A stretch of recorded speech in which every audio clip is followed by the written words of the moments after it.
আসসালামু আলাইকুম রহমতুল্লাহি বারাকাতুহ। শয়তান কারা? কে শয়তান? আমিও শয়তান, আপনিও শয়তান।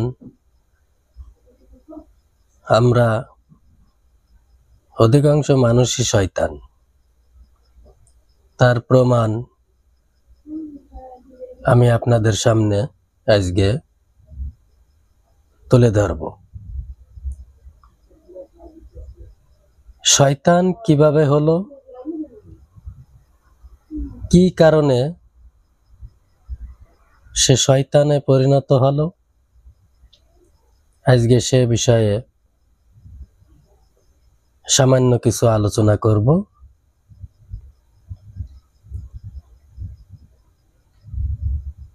আদমকে আল্লাহ পাক রব্বুল আলামিন সৃষ্টি করার পর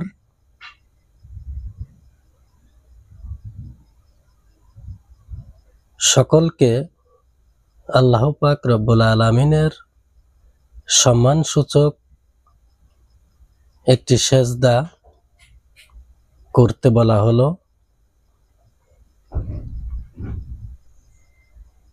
প্রত্যেকে সেজদা করলো, শুধু ইবলিস বাদে।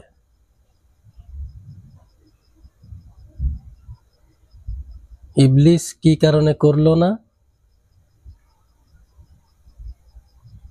সে যুক্তি খাড়া করলো আল্লাহর কাছে যে আদম হচ্ছে মাটির তৈরি,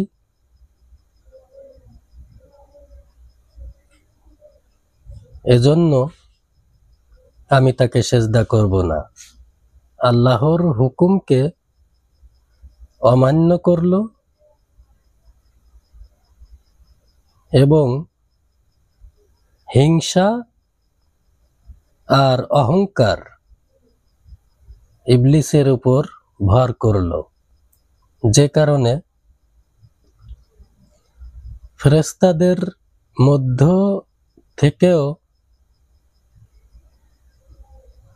সে শয়তানে পরিণত হলো, শুধু অহংকারের কারণে। আজকে আসুন আমরা এই অহংকার কারা করি।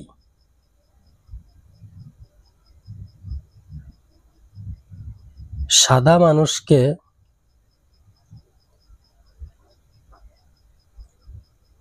অহংকার করে কালো মানুষ, কালো মানুষকে অহংকার করে সাদা মানুষ। শিক্ষিত মানুষ অশিক্ষিতকে অহংকার করে, অর্থবিত্তশালী মানুষ গরিব মানুষকে অহংকার করে, হিংসা করে। ধনী গরিব, জাত পাত, ছোট জাত বড় জাত, এভাবেই এই সমাজে হিংসা অহংকার করে না এরকম মানুষ খুবই কম পাওয়া যায়। যে কারণে এই অহংকার যদি আমাদের মধ্যে থাকে তাহলে আমরাও শয়তানের অন্তর্ভুক্ত। আল্লাহ পাক পবিত্র কুরআনে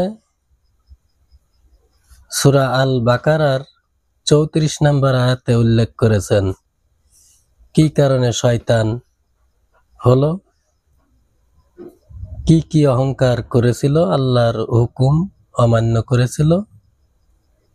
আপনারা দয়া করে আয়াতটি একটু দেখে নেবেন। ধন্যবাদ।